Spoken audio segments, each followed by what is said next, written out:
Tudo bem, turma? Essa daqui é a terceira de uma sequência de 5 aulas de literatura que a gente vai ter nesse bimestre. A gente vem falando algumas aulas sobre o movimento regionalista, a literatura produzida no começo do século XX no Nordeste do Brasil.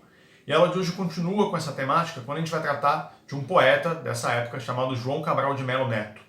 O João Cabral, assim como a Raquel de Queiroz, assim como o Graciliano Ramos, também vai tratar da seca, da pobreza do Nordeste, mas vai fazer isso de uma forma muito diferente, através da poesia e de uma peça de teatro escrita em versos chamada Morte e Vida Severina. Antes de falar do Morte e Vida Severina, eu queria entrar um pouquinho na obra do João Cabral para falar por que ele era conhecido como o poeta engenheiro ou o poeta arquiteto. A poesia do João Cabral é muito meticulosa, muito cuidadosa. E lendo a poesia dele, você percebe um jogo intelectual ali dentro, uma construção que às vezes parece até um problema de matemática. O que deu para ele essa ideia de um poeta engenheiro, alguém que constrói o poema com muito cuidado. Antes de passar para o Morte e Vida Severina, que é a grande obra dele, uma das principais do século XX, a gente vai dar uma olhada em um poema dele chamado Tecendo Amanhã. E aí vocês vão perceber essa ideia do poeta que constrói o seu poema como se fosse uma casa, como se fosse uma coisa meticulosa, cuidadosa. Dá só uma olhada nesse poema. Esse poema então chama Tecendo Amanhã. A gente vai ler, ele tem 2 partes, ele é bem curto. Ele diz o seguinte: um galo sozinho não tece uma manhã. Ele precisará sempre de outros galos. De um que apanhe esse grito que ele o lance a outro. De um outro galo que apanhe o grito de um galo antes e o lance a outro. E de outros galos, que com muitos outros galos se cruzem os fios de sol de seus gritos de galo, para que amanhã desde uma teia tênue se vá tecendo entre todos os galos. E se encorpando em tela entre todos, se erguendo tenda onde entrem todos, se entretendendo para todos no todo, amanhã, que plana livre de armação, amanhã, todo de um tecido tão aéreo que tecido se eleva por si, luz balão. Esse poema, Tecendo Amanhã, faz uma comparação entre um tecido, a costura de um tecido, e o amanhecer. E aí o João Cabral trata o amanhecer como se fosse uma costura, como se cada galo, quando cantasse, jogasse um fio de manhã para outro galo. Mas quando a gente lê esse poema, a gente tem a clara impressão de que a nossa cabeça está batendo nos galos. É como se você ficasse olhando para um galo, e de repente ele grita e você olha para o outro galo, e de repente esse grita e você olha para o outro galo. Existe um movimento aqui dentro de uma coisa sendo lançada de um ponto para outro, como se fosse um tecido mesmo. Notem que na segunda parte do poema ele repete os sons de T, entretendendo, todo, tempo, tudo mais. E a gente vai ver então como se fosse uma costura de um lençol, que ao final do poema está pronto e é solto como se fosse um balão. Notem que ele está argumentando como é que a manhã é construída, por isso essa ideia do rigor, do cuidado, quase que matemático na hora de levantar esse poema, na hora de construir ele. Ele é todo cuidadoso, ele é todo formulado. A poesia do João Cabral é marcada por isso, esse rigor, essa tentativa quase que de controlar as coisas que estão dentro dela de uma maneira muito rigorosa, muito atenciosa. O poema pelo qual ele ficou mais famoso, contudo, é o Morte e Vida Severina, que é um poema mais extenso. Na verdade, é uma peça de teatro em forma de poesia, quer dizer, ela está organizada em versos, publicado nos anos 50. O Morte e Vida Severina recebe o nome de Alto de Natal Pernambucano, porque ele de fato é uma peça de inspiração religiosa. Ele vai trazer um nascimento no final da peça, como uma renovação da esperança. Mas antes desse nascimento aparecer, o Morte e Vida Severina é essencialmente um texto triste e angustiante. Ele vai contar a história de um cara chamado Severino, que narra a própria história e que sai do sertão e tenta ir para o litoral. E ao longo dessa passagem dele, ao longo dessa viagem, ele vai encontrar com personagens do sertão. Mas um personagem que vai estar presente o tempo todo é a morte. Por onde o Severino anda na história, ele vai encontrar com a morte. Seja a morte acontecendo, seja as pessoas que vivem na morte, seja a própria mortalidade. A gente vai ler nessa aula 3 pedaços do Morte e Vida Severina e cada um foca um aspecto diferente. Esse aqui é um dos meus livros favoritos da literatura brasileira, eu até trouxe aqui para vocês verem, eu tenho uma cópia dele aqui em casa, porque é um texto muito bonito, ao mesmo tempo que ele é muito triste, é muito angustiante. E a gente, quando lê o João Cabral, tem a sensação de que ele está fazendo uma construção muito diferente, uma coisa que você nunca leu em outro lugar. Vamos começar lendo, então, essa primeira passagem em que o Severino se apresenta ao público. Isso aqui é a abertura do livro. Vamos dar uma olhada nela. O meu nome é Severino, como não tem outro de pia. Como há muitos Severinos que é santo de Romaria, deram então de me chamar de Severino de Maria. Como há muitos Severinos com mães chamadas Maria, fiquei sendo da Maria do final de Zacarias. Mas isso ainda diz pouco. Há muitos na freguesia por causa de um coronel que se chamou Zacarias e que foi o mais antigo senhor dessa cismaria. Como então dizer quem fala, ora, vossas senhorias? Vejamos, É o Severino, da Maria, do Zacarias, lá da Serra da Costela, limites da Paraíba. Mas isso ainda diz pouco. Se ao menos mais 5 havia com o nome de Severino, filho de tantas Marias, mulheres de tantos outros já finados Zacarias, vivendo na mesma serra magra e ossuda em que eu vivia. Somos muitos Severinos iguais em tudo na vida, na mesma cabeça grande, que a custo é que se equilibra, no mesmo ventre crescido sobre as mesmas pernas finas, e iguais também porque o sangue que usamos tem pouca tinta. E se somos severinos iguais em tudo na vida, morremos de morte igual, mesma morte severina. Que é a morte que se morre de velhice antes dos 30, de emboscada antes dos 20, de fome um pouco por dia. De fraqueza e de doença é que a morte severina ataca em qualquer idade, e até gente não nascida. Somos muitos severinos iguais em tudo na sina, a de abrandar essas pedras, suando-se muito em cima, a de tentar despertar a terra sempre mais extinta, e a de querer arrancar alguns roçados da cinza. Mas para que vós me conheçam melhor, vossas senhorias, e melhor possam seguir a história de minha vida, passa a ser o Severino que em vossa presença emigra. Nesse primeiro trecho, vocês puderam notar que o Severino conta que ele é igual a tantos outros Severinos que vivem na mesma condição. A princípio isso é só uma coincidência dos nomes. Ele chama Severino, com a mãe que chama Maria, com o pai que chama Zacarias. Mas depois ele conta como ser um Severino é uma condição daquela gente. Ele diz que eles levam uma vida severina, que é de tentar colher onde não dá para plantar, que é de sobreviver onde não é para viver. E eles também levam uma morte severina, que é de morrer de velhice antes dos 30, que é de morrer em briga, que é de morrer envenenado, que é de morrer antes de nascer. O que o Cabral faz aqui é transformar o nome Severino no adjetivo Severino. Tem uma ligação óbvia com severo, com difícil, mas vai além. A ideia aqui de levar uma vida severina, de levar essa vida na seca, na pobreza, na desgraça. Notem então que ele vai fazer isso durante todo o romance, trabalhar essa ideia da vida severina. Mais pra frente no texto, eu vou passar uma outra passagem para vocês, em que o Severino encontra uma mulher rezadeira. Existe um componente religioso muito forte no mote de vida severina. Como eu falei antes, ele chama também Alto de Natal Pernambucano. E o alto é uma peça de fundo religioso.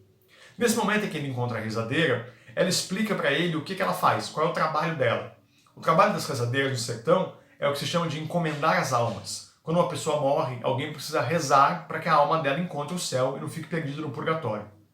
E a rezadeira vai oferecer serviço para o Severino, dizendo para ele que ao invés de trabalhar com a agricultura, ele devia trabalhar com a morte, porque morte não falta no sertão. Vamos lá, esse pedaço que o Severino encontra a mulher rezadeira, é um diálogo entre os dois, olha só. Aqui é o Severino que está falando, ele diz assim: deseja mesmo saber o que eu fazia por lá? Comer quando havia o quê, e havendo ou não trabalhar. Essa vida por aqui é coisa familiar, mas diga-me, retirante, sabe benditos rezar? Sabe cantar excelências, defuntos encomendar? Sabe tirar ladainha, sabe mortos enterrar? Já velei muitos defuntos, na serra é coisa vulgar, mas nunca aprendi as rezas, sem somente acompanhar. Pois se o compadre soubesse rezar ou mesmo cantar, trabalhávamos a meias que a freguesia bem dá. Agora, se me permite, minha vez de perguntar, como senhora, comadre, pode manter o seu lar? Vou explicar rapidamente, logo compreenderá. Como aqui a morte é tanta, vivo de a morte ajudar. E ainda se me permite que volte a perguntar, é aqui uma profissão, trabalho tão singular? É sim, uma profissão, e a melhor de quantas há. Sou de toda a região rezadora titular. E ainda se me permite mais outra vez indagar, é boa essa profissão que a comadre ora está? De um raio de muitas léguas vem gente aqui me chamar, a verdade é que não pude queixar-me ainda de azar. E se pela última vez me permite perguntar, não existe outro trabalho para mim nesse lugar? Como aqui a morte é tanta, só é possível trabalhar nessas profissões que fazem da morte ofício ou bazar. Imagine que outra gente de profissão similar, farmacêuticos, coveiros, doutor de anel no anular, remando contra a corrente da gente que baixa ao mar, retirante as avessas, sobem do mar para cá. Só os roçados da morte compensam aqui cultivar. E cultivá-los é fácil. Simples questão de plantar. Não se precisa de limpa, de adubar nem de regar. As estiagens e as pragas fazemos mais prosperar. E dão lucro imediato, nem é preciso esperar pela colheita. Recebe-se na mesma hora de semear. Esse trecho é bastante cruel quando a rezadeira diz que é mais fácil plantar morte no sertão do que plantar vida. E ela está dizendo, né, até com certa crueza, com certa aspereza, dizer assim, na agricultura você coloca a semente, tem que esperar ela nascer. Na morte não, a semente já é seu lucro. Colocar alguém dentro da terra é o que faz você ganhar dinheiro. Percebam que ela conta que a morte é a única coisa que prospera no sertão. Tanto é isso que gente do litoral vem para o sertão trabalhar com a morte. Médicos, gente que faz caixão, gente que faz vestimentas. E ela oferece esse serviço para o Severino. Ela diz, aqui não falta serviço com a morte. Esqueça a agricultura, esqueça plantar. Pare de tentar tirar a vida dessa terra. A única coisa que essa terra tem para oferecer para você é morte. Isso vai estar presente no romance todo. O Severino encontrar com a morte de várias formas ali dentro. Nessa terceira e última passagem que eu quero ler para vocês, que eu vou dividir em duas partes, o Severino encontra um enterro acontecendo. E esse pedaço é um dos mais famosos da obra, porque ele vai discutir ali a questão fundiária.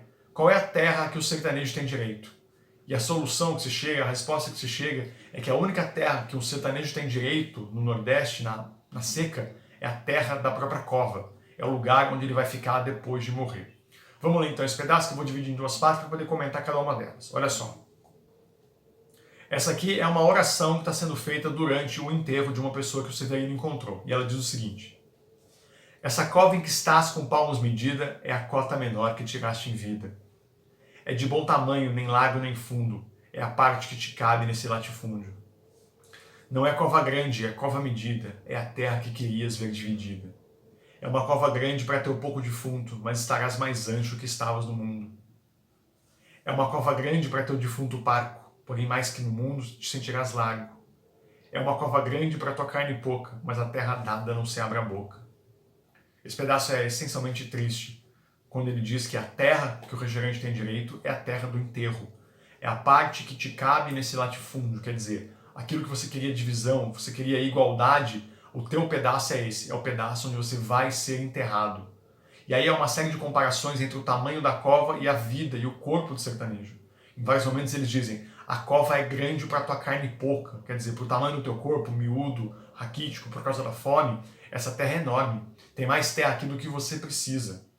Então, nesse pedaço, o João Cabral está falando da questão fundiária. A parte que te cabe nesse latifúndio, quer dizer, você não vai ter direito a nada. A terra não vai ser dividida. O sertanejo não vai ter um pedaço de terra dele, só o da própria cova. Como eu comentei antes, existe um aspecto religioso muito forte no Morte e Vida Severina, e isso está presente também na forma que a peça tem. Em alguns momentos, ela vai se aproximar da estrutura da ladainha, que é uma reza, né, uma oração, em que há um sistema de fala e repetição. A gente vai ler um pedaço agora, desse enterro também, em que a pessoa que está celebrando o enterro fala uma coisa e as pessoas que estão em volta assistindo ao enterro respondem. Vocês vão perceber como isso tem uma estrutura de ladainha, de oração, olha só. Esse chão te é bem conhecido, bebeu o teu suor vendido. Esse chão te é bem conhecido, bebeu o moço antigo. Esse chão te é bem conhecido, bebeu tua força de marido. Desse chão és bem conhecido, através de parentes e amigos. Desse chão és bem conhecido, vive com tua mulher e teus filhos. Desse chão és bem conhecido, te espera de recém-nascido. Não tens mais força contigo, deixa de semear o comprido. Já não levas semente viva, teu corpo é a própria maniva. Não levas rebolo de cana, és o rebolo e não de caiana. Não levas semente na mão, és agora o próprio grão. E agora se abre o chão e te abriga, lençol que não tiveste em vida. Se abre o chão e te fecha, dando-te agora cama e coberta. Se abre o chão e te envolve, como mulher com quem se dorme. Esse trecho dá continuidade à ideia de que a cova é o único bem a que o sertanejo tem direito. E aí, se vocês vão perceber, a metáfora entre a cova, o enterro e a agricultura. É como se nesse momento o sertanejo virasse a própria semente. Ele que passou a vida toda tentando plantar, agora enfim vira ele mesmo uma plantação. Diz, né, você não planta mais, você é o que é plantado, você é a semente. E aí também uma série de comparações entre deitar na terra e deitar numa cama. Que a terra vai cobrir essas pessoas como um lençol, como uma coberta cobre. E ele termina dizendo, né, a terra te abraça como uma sua mulher te abraça. Ao final do Morte e Vida Severino, Severino consegue chegar até o litoral, onde ele vai descobrir que as pessoas que emigraram junto com ele não vivem muito melhor. Elas vivem em situação precária, elas vivem embaixo da ponte, elas vivem mendigando. A peça só não termina de maneira mais trágica porque há um nascimento no final da peça, que de certa forma retoma a ideia do Alto de Natal. O Alto de Natal termina com o nascimento de Jesus e o Alto de Natal pernambucano, que é o Morte e Vida Severina, também termina com o nascimento de uma criança. É o momento em que o Severino pensa em se matar. Há uma passagem que diz que ele vai pular da ponte e da vida. Ele só não faz isso porque ele escuta o choro de uma criança, que é essa ideia da vida nova. Então a peça termina com uma ideia de esperança, de que a vida, mesmo solapada, mesmo destruída pela seca, de alguma maneira continua existindo. Eu vou terminar a aula de hoje mostrando para vocês um pedaço da adaptação feita do Morte e Vida Severina para a televisão.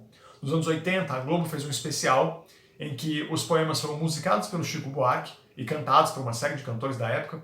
E a gente vai ver especificamente esse pedaço do enterro para que vocês tenham noção dessa ideia da ladainha, da aproximação do texto com a religião. A gente fica por aqui. Na próxima aula a gente continua falando do ciclo nordestino, mas vai descer um pouco na região que a gente tinha falado da Bahia com Jorge Amado. Eu termino então mostrando esse pedaço para vocês da adaptação do Morte e Vida Severina. É isso, pessoal. Até mais. E agora, se abre o chão e te abriga, lençol que não tiveste em vida. Se abre o chão e te fecha, dando-te agora cama e coberta.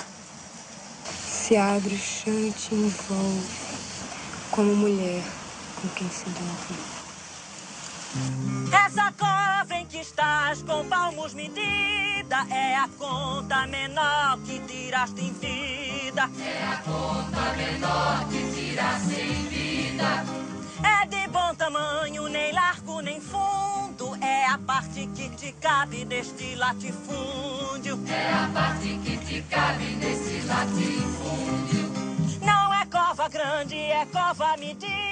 É a terra que querias ver dividida. É a terra que querias ver dividida. É uma cova grande pra teu pouco de fundo, mas estarás mais ancho que estavas no mundo. Mas estarás mais ancho que estavas no mundo. É uma cova grande pra teu defunto barco, porém mais que no mundo te sentirás largo. Porém mais que no mundo te sentirás largo. É uma cova grande pra tua carne e boca, mas a terra dada não se abre a boca. Mas a terra